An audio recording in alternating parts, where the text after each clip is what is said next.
I'm gonna be telling about like different TV shows and movies, and I also will be eating on the piping hot dog with chili cheese, the jar cheese, and the shredded cheese.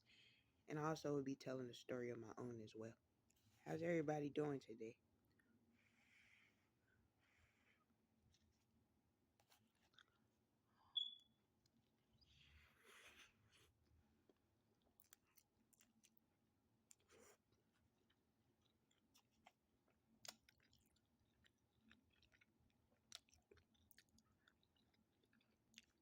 Have any of you guys see the show called Malcolm and Eddie?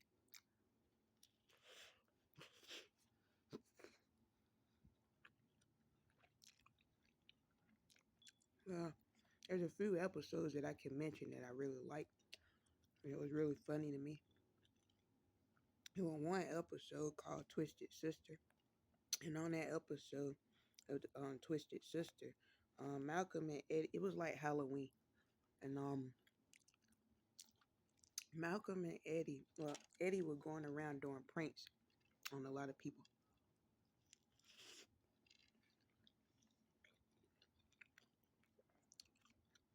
He did a prank on Malcolm.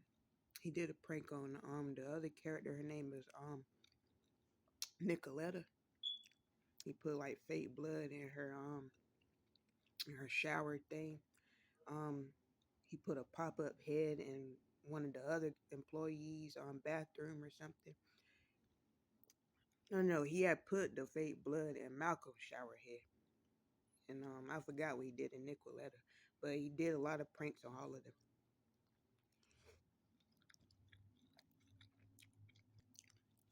And they always tired of him doing the prank. He ended up doing his final prank, which was on stage right in front of, right inside of the bar, because Malcolm got his own bar called the 50/50 Club. And the prank that he did, he was like, talking through the microphone like he usually does, tell jokes. And then he had said, Happy Halloween. And then when he touched the microphone, he pretended like it electrocuted him. The electricity and stuff was going off. Everybody was shocked. And then he fell to the floor like he had died.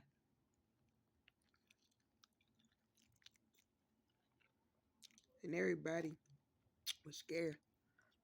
Malcolm was telling the other guy to call 911. And then the guy had said, What's the number to 911? And he said, 911, just go ahead and call. But the whole time it was a prank, a spooky prank that pissed it Malcolm off and Nicoletta and all of them off.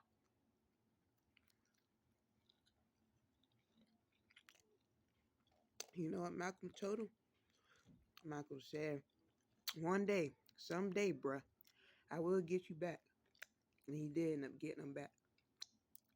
He had they had ended up going to a motel because their car had broke down. I think now on their way back home, their car had broke down. They didn't have a phone to call AAA, and Malcolm didn't even put that much gas in the car because Malcolm is a cheapskate. Malcolm is like that uncle off of Home Alone, who Kevin had called a cheapskate. He did not want to spend 4 more cents on gas, but they end up having no choice but to stay at this They had no choice but to stay at this motel.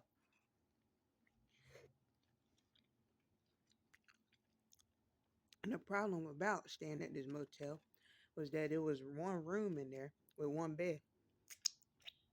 And they were debating on who sleeps on the floor, who sleeps on the bed.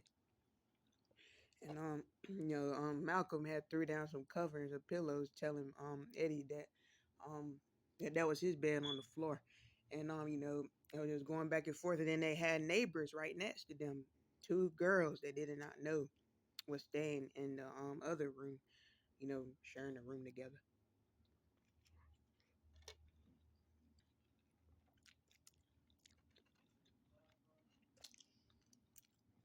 These two girls were sisters. You get what I'm saying?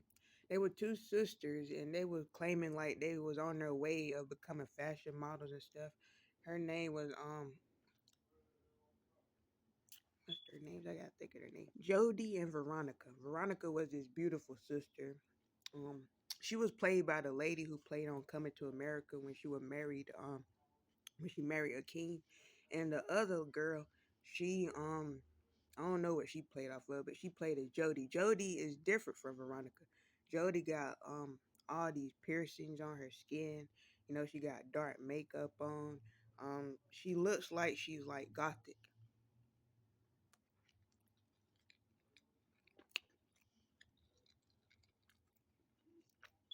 Yeah, Jody looked it more like a gothic. She had like dark makeup on and stuff. And but Jody was in the bathroom getting ready, and Veronica, she was standing out, you know, struggling to open up the champagne bottle and stuff. And, you know, Malcolm was just flirting it up with her. And, you know, Eddie couldn't wait to see Jody.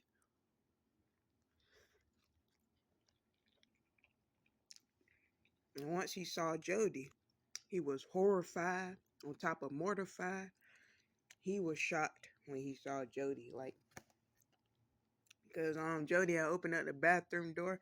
Like, now which one of y'all is my big bad boy? And Eddie had jumped it back like this. Like she was so disgusted. Jody was a beautiful woman, and they treated her like she was so gross. And they both wanted Veronica.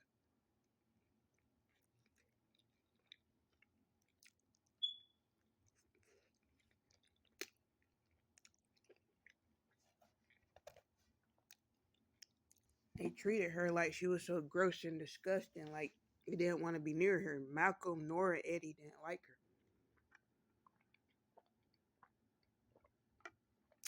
So when she popped out of the bathroom, seeing which one is her date, you know, Eddie was pointing at Malcolm and Malcolm was pointing at Eddie.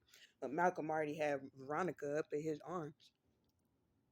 And, you know, they were throwing lies out to Veronica because Eddie had lied. I mean, they were throwing out lies to Jody. I mean, Malcolm and Veronica did because that's the lies that Eddie told Veronica when he saw her. And Malcolm had said, "Oh, Eddie's a doctor." Or something like that. And then that's when Jody had said, "Good, because I'm gonna need some sexual healing." So yeah, they was, you know, shot by their date. Well, Eddie was shot by his date with somebody like Jody, and you know, Jody was they ended up switching dates though. Um, Jody wanted Malcolm because Malcolm was like near her height. You know, Malcolm was tall. You know, had more meat on his bones than Eddie. And Veronica chose to get Eddie, because Eddie was about like the same height. Excuse me, about the same height as Veronica's. You know, and Eddie got happy. He said, "Let's play ball." And Malcolm was just so shocked and repulsed by Jody, and when they was dancing and stuff, you know, she wanted him to go somewhere with her, like on the bed, you know, patting the bed, talking about, "Come on, Spunky, let's swat some spit," and stuff like that, and asking to play spare poker and all that weird stuff like that, you know. And Jody was just more rougher than Veronica, because when she met Malcolm, she said, "Hi, meat. What's your name?" And and then, you know, but Malcolm ended up getting away from Jody. He ended up going back to his room, and Eddie had went right back, telling him like, "I can't believe you is this shallow." And then he said, "You gotta look past Veronica's piercings and dark makeup and stuff and tattoos and see." I mean, not Veronica. He said, "You gotta look past Jody's makeup and tattoos and all of that and see the beauty inside of her." And that's when Malcolm said, "Ain't no beauty in Jody. In Jody, there's no beauty left in Jody. This woman refers to men as meat." So they were just talking about, debating about, you know, continuing to go with Jody. But then they ended up overhearing on the other side of the door. They was in their room, but they heard on the other side of the door Jody and Veronica was started fussing. You know, both of them had really wanted Malcolm. They wasn't interested in Eddie. They both wanted Malcolm, the same man. And then they had went to fighting. And Malcolm got excited about it. He said, I can't believe they're fighting over me. But it had ended deadly. The two women end up, stabbing each other up to death. The fight had ended with both of them screaming. And then, Malcolm and Eddie were scared to check out the room, check out the motel to see everything was all right between Veronica and her sister. They agreed to go at the same time. And when they went in there and turned on the lights, bloody Mary, bloody everywhere, like blood on the walls, blood on the bed, Jody dead, laying back on the couch with the knife in her hand, and she stabbed Veronica with Veronica laying dead, flipped over, I think on the table or the floor or something. They both were dead. And Eddie was just scared, like his lip was trembling. And Malcolm had shut the door real quickly, and then Malcolm had said, "You saw that?" Eddie like, mm-hmm. And then Malcolm had said, "Well, what are you gonna do?" He said, "Oh, me, I'm gonna split." Eddie was about to leave. Well, Malcolm had stopped him and said, "We can't just leave. There's a crime scene in there." And then that's when they had ended up getting, like, I guess the owner of the motel or something, was this older man. This man, he played off of the other movie called Harlem Nights, where he was talking to that other lady named Sunshine or whatever. He played as the owner of the motel, and they was telling him about the two women that was dead in the other room. But when he turned on a light, there were no dead bodies, there were no blood or nothing. And then, Malcolm and them, they were baffled. They had said, no, no, no, no, no. It was two women that landed here. And Eddie said, dead. And Malcolm said, they had stabbed each other up in here to death. And then Eddie said again, dead. And, and the man ended up saying, all right, you guys, I believe you. And then that's when Malcolm and Eddie had looked at each other in a confused way and looked at him. And he sat down. He said, "Is one of these girls named Veronica, a beautiful girl named Veronica?" And then Malcolm Eddie said, "Yeah." And then he said, "And she has a sister named Jody." And then that's when Eddie said, "Ugly as." So that's when this man started telling the story about the sisters. He has said a long time ago, about like over 10 years ago, or either 10 years ago, he said these two sisters was on a date with two guys, but they ended up liking the same guy, got into a fuss, and had killed each other. And then he said to this very day, their souls go around and hunts the motel, goes around and tries to find their soulmate or whatever, or the guy that they like. And then that's when the man, after he telling the story with a serious look on his face, he ended up smiling again, like, well, all right then, bye you guys. And he ended up leaving out. So when they returned it back into the room and still didn't see nothing, Eddie was planning on leaving out the door in Veronica and Jody's room. And when he had opened up the front door, that's when Jody was standing right there with a slit net, said, "Hi, meat." And Veronica had came out of nowhere and said, "Kiss me, Eddie." But she had like a slit around her throat too. And Eddie screaming and panicking. He jumped it out the window, through the glass, broke the glass and everything. Just jumped it out the motel window. And Malcolm was left there with the women. And then, Malcolm wasn't really, he was a little acting like he was a little scared, but he ended up pausing and said, "Great prank, you guys." And they all three just started laughing. So it happens Malcolm had met these two women at a pharmacy somewhere and hired these two women to be a part of his prank. So that was the ultimate prank that he wanted to do on Eddie. And that's how the episode ended. He had like tapes of like recording Eddie being so scared and stuff, and we're gonna go around and sell it to the people in the 50/50 club. If you guys haven't seen that episode, you ought to check it out. Malcolm and Eddie, one of my favorite shows. It's a nice show. Um, Hope and pray that Malcolm Jamal Warner is resting in peace. He was a great actor. Played on a Cosby Show and a lot of things. Him right along with Eddie Griffin. Eddie Griffin is funny. And then, of course, you guys should know the Wayne Bros, Sean and Marlon Wayans. Brothers in real life. They had a show back in the 90s, and it was on one episode called "Who's the Witness." One of my favorite episodes is when Sean and Merlin had went to the bank, and they had went to this bank, and Marlon wanted to get like $1 or something like through the ATM machine off of his card or whatever. And Sean had went across the street somewhere else, told Marlon that he'll be right back. And a guy, when Marlon was standing right there at the ATM, he started hearing shooting, and he startled and was looking around, wondering where the shooting had came from. And so happens it was somebody robbing the bank, right where he was at. And the guy ended up running out with the ski mask halfway on, but you could see his face. And then he said, "What you looking at?" He was pointing a gun at Marlon, and Marlon said, "Oh, please." And then the guy had said, "Get on your knees." And that's when Marlon said, "Hey man, you cute and everything, but I don't roll that way." The guy had said, "You better not say nothing. You better keep your mouth shut." He was threatening Marlon. And Marlon said, "Please, please, I got 5 kids." Marlon was scared, acting as silly like he usually does. And then the guy ended up leaving away with the gun. And then Sean ended up coming back and said, "Boy, what you doing on your knees looking like a broke down slave?" And then when Marlon realized that the guy was gone, I don't know why he does that all the time. He got right back up on his knees, got right back up on his feet, and has said, "Yeah, boy, what's up? You don't know me like that. I'm from Brooklyn." And holding up his shirt, showing off his abs and different things like that. I don't know why he does that, but be so scared. But then when the old lady came up and taught him and asked him a question, he started screaming again. Like started screaming again. But then continuing on with the episode, I'm trying to figure out what the criminal name was. So I just glanced at the clip. His it was the guy named Jesse. Jesse was the one who robbed the bank, and he had a brother named Frank. And he ended up finding out how Marlon's face looking and everything, because when you go to a police lineup, you have to point out like the criminals. And Marlon and Sean and Pops thought that none of the criminals could see them. But Marlon ended up, he pointed out, he said, "No, no, no, we don't need none of this. We already know who the criminal is. It's that guy with the Abraham Lincoln beard." He would pointed out Jesse, because Jesse had like a beard. But he had no idea that Jesse could see his face, because those windows, I guess, like the criminals that is doing the lineup, they don't supposed to see your face on the other side. But when you stand on the other side, you're able to see their face.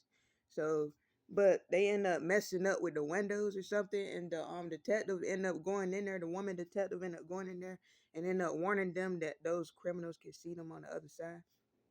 And Marlon Dunn was you know, joking with them, telling them don't drop the soap and all of that, singing the song and stuff. But the Jesse guy ended up coming up to the window and saying, "I'm gonna get my brother Frank to come back and get you. You a dead man," and all that stuff like that. So Marlon and Sean and Pops was on witness protection, and they had to go to like a fancy smancy motel. I think it was Donald Trump's motel.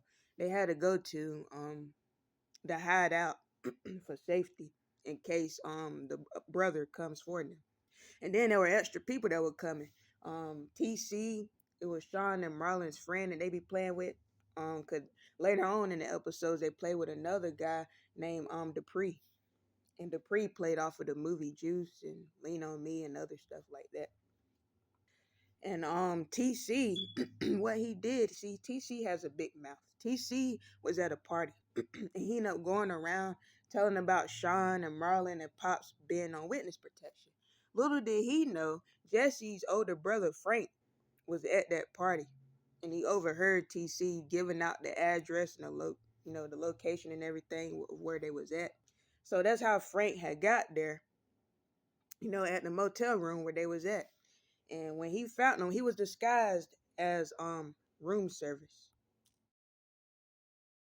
He was disguised as room service, dressed as a woman with a plastic looking wig on and everything. And when he had his back turned, pretending like he was looking for food and stuff to give to them, um, Pops and them was picking on him, picking on the way his legs were shaped and everything.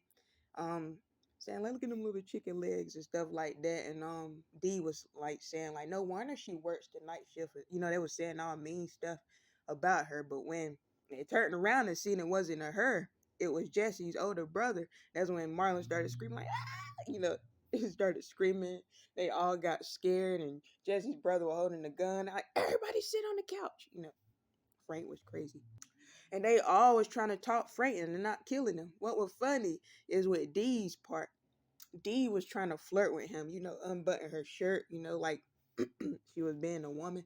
She would unbutton her shirt coming up to him and say, "Frank, always have found you attractive. The way you're holding that gun is just turning me on. All that stuff like that. And that's when Frank had, started licking his lip and said, you remind me of a girl that I used to be in love with. And then D looked it back at the crowd, thinking like, yeah, I got him. He gonna let us loose. And then that's when Frank had said, she took everything I had, and I sworn I was gonna kill her. And that's when D had told him, did I ever mention that I was a lesbian? So Frank was holding him hostage for a while. And that's until Sean ended up standing up and said, hey man, you can't kill my brother. I love my little brother. He may have did mistakes, did stupid stuff, but at the end of the day, I'm putting in my words here. So at the end of the day, Marlon is my brother and I love him. And that's when, Frank started understanding what Sean is going to, because he said he loved his brother Jesse. He just getting tired of cleaning up his mess after him. Jesse makes mistakes in life. Frank got to go behind him and stuff. That's what he meant by that. But Sean knew what he was doing when he was, talking to this Frank guy. But the whole time they had like this cop hiding out in the closet. But this cop was like really, really old. And Sean and Marlon were picking on this cop of how old he was. He looked like he was probably younger, like in the 1930s or something. And Sean and Marlon were picking on him, saying that it looked like he won't be able to hold his bladder and stuff like that. But this cop caught Frank and put Frank in handcuffs and everything, and walked him right on the motel. Walked him right out of the motel, I mean. And, when they end up, the cop got the bad guy. Basically how the episode had ended. It had ended with Marlon, Sean, and Pop. Well, first Pops started stealing stuff out of that same motel room. He was stealing the liquor and the platter of fancy cheese with crackers and all that. He was stealing stuff. And then Sean and Marlon them, they walked in there and said, "Get on out of here! You're your ghetto self. You sitting there stealing stuff." But they end up stealing stuff themselves. Sean stole the phone. Marlon was pushing out the couch and stuff, and stealing cups and plates and glasses and all that stuff like that. So that's how that episode ended, with the Wayne Bros. The Wayne Bros is a hilarious show. Of course, the Wayne's family is hilarious as well. And I wanted to tell you a quick story of my own.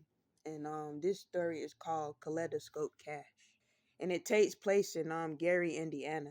And I'll say it's like 1997.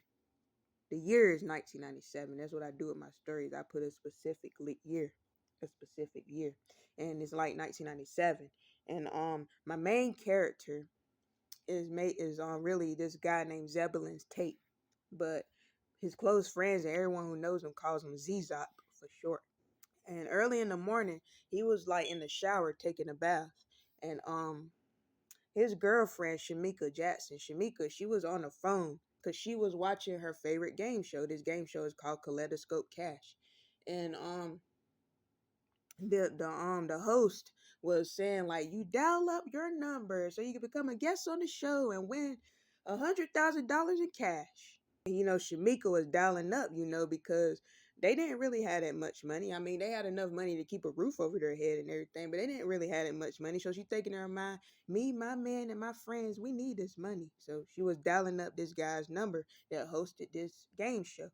And she ended up becoming, a caller that he got in touch with. And she has some, but the call ended up messing up because Zebulon had peeked his head out and said, Shamika, give me a towel. He was shouting out the door, but Shamika wasn't paying attention to him. She was in her own world trying to make sure that her call gets through. But then Zebulon ended up running out, having to get a shower while, and he had routed the towel around really fast and ended up snatching the cord out of the wall, like to the telephone, and messed it up her call. And Shamika got upset, like, why did you do that, Zebulon? I was close to making a call for us. And then Zebulon said he don't care about the stupid game show or none of that. He said he don't want to be a part of no game show. He don't want to be up there acting a fool like everybody else. That's what he thought when it came down to getting on game shows and winning cash and stuff. Zebulon had his friend named Eldorado Hermes, and he calls him Francisco for short. Both of them have been friends ever since childhood, and they work together. So they'll go to work together, they'll work together. Zebulon would pick Eldorado up on his car. He had like a raggedy, like a raggedy lime green Pinto car, a raggedy lime green Pinto car that was a little bit rusted up, but he still drove to work and drove back home just like it was a brand new car. And but before going home, he would always get lunch after work. Well, he always would get dinner from this place called the Soul Cook Kitchen. And the Soul Cook Kitchen is like this local eatery that everybody goes to get some food. And it was this guy that everybody likes for him to fix up their food because he's just a great cook. And this guy's name is Benijah Woodstock. And Benijah Woodstock, I would say he is this big, dark skinned guy who is really friendly, spark a conversation with anybody. He has a bald head, but he wears his like the cook hat, and he wears like the dirty apron and stuff. But he has a passion in cooking. He loves to cook. He also took culinary arts in college and everything. Like he was been cooking since the age of 5. And everybody likes to get food from him. And Zebulon has sent Shamika up there, to get the food. And the two of them have been arguing in the car on their way to that, eatery. Shamika was trying to talk Zebulon into agreeing, with getting on a game show, but Zebulon did not want to be a part of the game show. And he said things, to hurt Shamika feelings and stuff, calling her names and different things like that. They had like a little bit of arguments in their relationship. And El Dorado was riding in the back seat. So Shamika went up there to get the food. And every time her and Benaja would just spark up a conversation. You know how Gina Martin did with Hustle Man, and it would be annoying Martin when he just standing by. Just like when Hustle Man came by Martin's apartment selling them flowers, and Gina was asking like how did he grows those flowers and stuff. And Martin was like so annoyed by it. That's how it was with Shamika and Benaja. Shamika just sparked it up with Benaja as if he is her long lost friend. Like the two of them were just like bubbly and friendly. They both had like similar personality. And Zebulon was wondering what was taking Shamika so long. He ended up getting out the car, snatching up Shamika, telling her to come home, ended up getting a bag of food and leaving away without even saying anything to Benaja. But as the days go on, Zebulon started going up there getting the food himself because, he had a little jealousy, about Shamika talking to other people. And when he went up there, he had a lot of mean, hateful things to say to Benaja. It's just like once he saw Benaja, it's like Benaja struck a nerve in him. Like he just didn't like him. And Benaja was a friendly guy. But El Dorado, though, he was friendly to Benaja, just like Shamika was. And he criticized Benaja with everything that he did. Like if he made like one little mistake, like on his food or something, telling him like he overcooked the fries or something, or he didn't cook the burger right, like how he wanted it.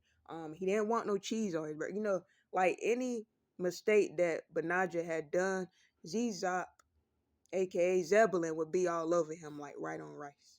And one day Zebulon had heard it Benaja feeling so bad that Benaja ended up quitting on the same day. Like he did not come back to work. Like he was like telling him how bad of a cook he is and stuff like that. How he'll get and like how he'll go up in the kitchen and kick his butt and all that stuff like that. And Benaja, was just thinking in his mind like I don't have to take this. I'll just quit this job. I could do better than this. And that's when he had quitted working as a cook at the Soul Cook Kitchen. And the Soul Cook Kitchen lost customers because of that. It wasn't no more people coming back to the Soul Cook Kitchen. And Shamika ended up making a call. She ended up making a call at Gloria's house. Gloria Jones is El Dorado's girlfriend. And Gloria had let her maid a call in her bedroom. And her, along with her boyfriend Zebulon and Gloria and El Dorado was contestants on the game show. And Zebulon didn't have no idea, but when he found out that he was a part of the game show, he was pissed, beyond pissed. Like he was above pissed level. He was above livid. Like he was mad. But he ended up going along with it like, well, hey, I mean, what the heck? Maybe it won't be so bad as I, think it is. So he went right along with it and then stayed mad with Shamika for long. But as for Benaja, he stayed home and just cooked it for himself. And he also have always chit chatted with a lady over the phone. He was in a long distance relationship with this woman named Carolina Fisher. The Carolina Fisher, she lived in the islands, like she lived in like in Jamaica somewhere, and she wanted Benaja, her sweetheart, to come stay with her. But Naja did not want to leave Indiana though. He wanted Carolina to come where he was at, but Carolina didn't know nothing about Indiana. She did not want to leave the islands and go all the way to Indiana, but they loved each other. They wanted to be by each other really bad. So Benaja been trying to work up some money to get where she was at, fly a plane. While he was at home, he ended up turning on the TV, and surprise, surprise, he ended up seeing Zebulon and all of them on the game show. And they all had to answer questions, spin the wheel, like how the game shows does. And they end up winning the $100,000 in cash. And after turning off his TV, Benaja ended up, falling asleep. He ended up falling asleep and falling into a weird dream. And the weird dream was Zebulon had paid him a visit. Zebulon had paid him a visit, knocking on his door, like this. He knocked on his door. Benaja had answered the door, and as soon as he answered the door, Zebulon was looking around to see if anyone was around in the dream. And he had said, "Can I talk to you for a minute? Is it okay if I come in?" And Benaja in the dream was saying, like, "Yeah, sure." And as soon as Zebulon stepped it in the dream, he had pulled it out, something out of, he was wearing like a leather trench coat. Like the coat had went down kind of long. And he pulled it out, something out of his trench coat, and it was a gun. And he had shot Benaja in the dream or something like this. And had told him nighty night and had shot. And then that's how the dream had ended. Like the big gunshot sound like boom. And Benaja woke up out of his dream in cold sweat. He was scared. He was looking around. He was scared that he'll end up seeing Zebulon with a gun. So he was looking out his windows and stuff. Benaja lived in like this trailer thing, like the RV truck. He lived in there every day, like slept in there and everything. He was looking around out the windows, making sure he didn't see Zebulon. But one day, um, Shamika ended up, having a long talk with Zebulon after they won the money and everything. And she was telling Zebulon that he needed to apologize to Benaja. Her and El Dorado had talked to him into apologizing to Benaja, like that was not right how he treated him. And Zebulon thought about it and he went to go pay Benaja a visit. Benaja had no idea how Zebulon had found his location and everything. He did not have no idea about it. El Dorado didn't tell him, nobody. But he ended up finding where Benaja had lived. And once Benaja had looked out the window and saw Zebulon knocking at his door, he thought about the dream. He was like, no, no, no, no. This dream about to come true. He's trying to come in here and take me out. I'm not gonna let him do it. So he kind of had cracked his head out the door like, hey, um, hey, how you doing? Like he was kind of scared. And Zebulon like, hey man, you busy right now? And Benaja said, no, I'm not busy. I just got out the shower. I'm not busy. And Zebulon said, well, can I come in? And then he said, come in here? And they were like, yeah. And they were like, in my house? And they were like, yeah, in your house. I need to talk to you for a minute. He said, talk in my house? And they're like, yes, I need to talk to you in your house. They're like, can I please come in? Zebulon wanted to come in. And that's when, Benaja kind of shut the door, contemplating, thinking in his mind, like, should he let him in or should he not let him in? He would think of that in his mind because he was thinking about that dream, that freaky dream he had. But he ended up, letting Zebulon come in. And Zebulon had apologized to him. So it did not go as he thought it was going to went, like the dream. Zebulon had apologized to him, let him know that he was in the wrong for how he treated him and everything. And Benaja had asked her why would he treat him like that. All he ever been was nice to him and Shamika and El Dorado, like other customers. Like why would he treat him like that? And Zebulon ended up coming out with the truth. He ended up telling Benaja straight out that Benaja reminded him of a guy that his mother used to talk to. This guy's name was Earl Greenwood, but his mama, Zebulon's mama, her name was Zoria Tate. Benaja has her last name. She used to call this guy her sugar bear, and he used to call her his cherry top. But Earl was really abusive towards Zebulon's mother. Like he said, like how he had to watch in his childhood his mother get pounded on, battered, you know, everything that she did. This guy criticized her about it, if she cooked it really good. He said that his mama cooked it really good as well. Um, Earl would, flip the table over a breakfast that she make and would tell her to remake some more breakfast, or he would just, just beat on her, tell her to cook it clean just all day long. And Zebulon said he hated it that, and he also hated it that he couldn't stand up for his mother because not only was Earl putting hands on her, he was putting hands on little Zebulon when Zebulon was younger, bruising him in all sorts of ways. And that Zoria ended up dying in the hands of of um of Earl. Earl ended up, killing her, but by accident. He ended up pushing her down one day when getting angry with her. Her head had hit, the edge of a table, and it killed her. And that's the reason why he's sitting in prison to that very day.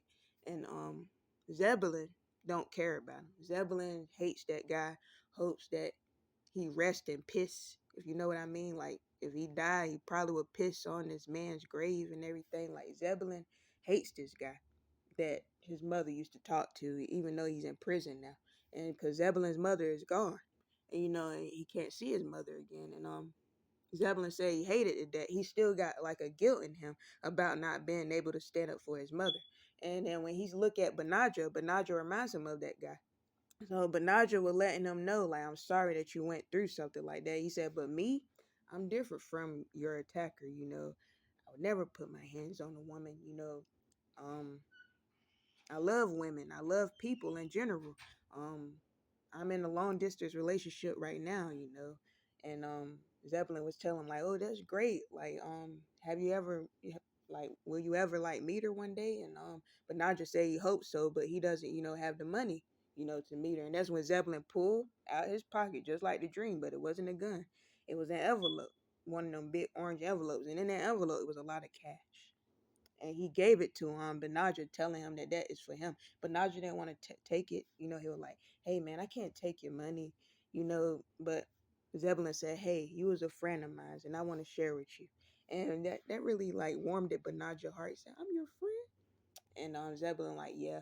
And that's when Benaja wanted to give him a hug, like, "Hey man, hey," and then Zebulon stopped him like, "Hey, only a handshake would do. I'm not ready for no hug." 'Cause Zebulon was just that type of person.